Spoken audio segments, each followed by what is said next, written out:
Assalamualaikum warahmatullahi wabarakatuh.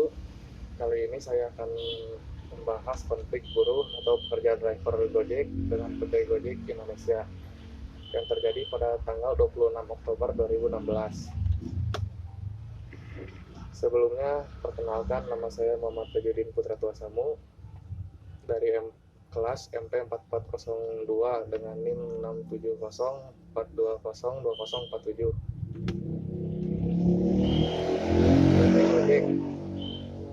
PT Gojek Indonesia merupakan sebuah perusahaan jasa yang bergerak dalam bidang layanan jasa transportasi secara online yang bisa dipesan melalui smartphone. Perusahaan ini didirikan oleh orang Indonesia yang bernama Nadiem Makarim.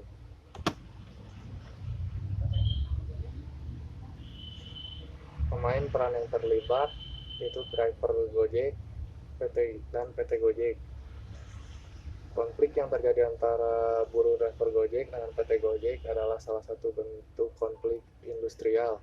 Keterlibatan negara dalam membentuk peraturan-peraturan ketenaga kerjaan dirasa sangat tepat. Konflik yang terjadi karena suatu produksi baik komoditi ataupun jasa, dalam hal ini konflik pelayanan yang diberikan oleh PT Gojek belum memuaskan buruh atau pekerja.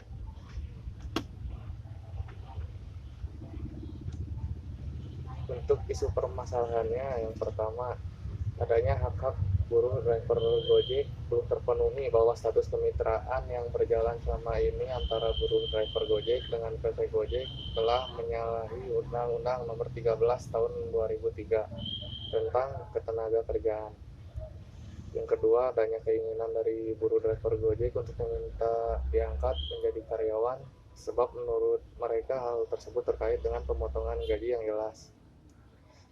Yang ketiga, pengembalian ke tarif awal yaitu Rp4 yang sebelumnya diturunkan menjadi Rp3.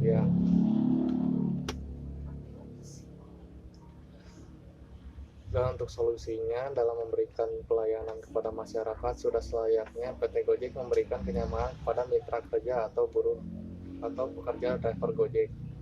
Dengan kenyamanan tersebut, tidak akan terjadinya konflik yang berarti dan berdampak terhadap perusahaan. PT Gojek pun harus menjaga kredibilitas sebagai perusahaan yang berbasis teknologi yang memberikan pelayanan kepada masyarakat.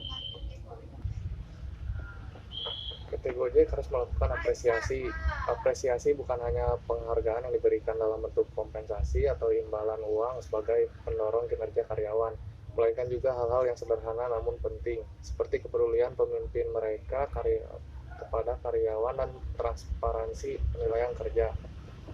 Menerapkan sistem penilaian kerja yang akuntabel dan tidak berstandar ganda juga merupakan bentuk apresiasi. Memberikan pujian atas kinerja kerja karyawan juga merupakan cara mengapresiasi yang mudah dan murah, namun berdampak besar terhadap motivasi karyawan.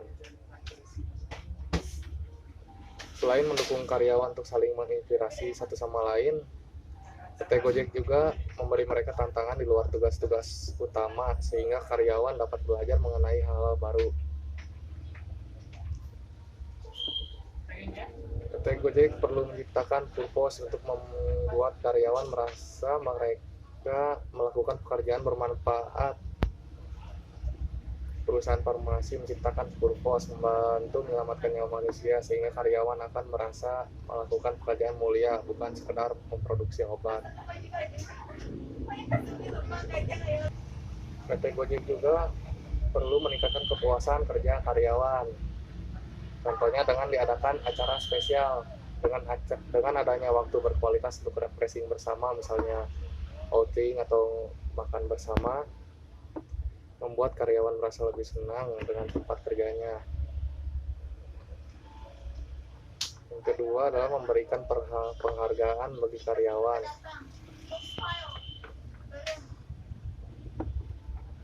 Yang ketiga, memberikan fleksibilitas waktu. Dengan penjadwalan yang detail dan benar, memastikan karyawan bisa mengambil cuti dengan mudah saat perlu. Jika ada anggota keluarga karyawan yang sakit atau ada acara keluarga yang perlu mereka hadiri, maka bisa mengatur supaya bisa izin dari kerja tanpa kesulitan. keempat, adakan evaluasi melalui survei.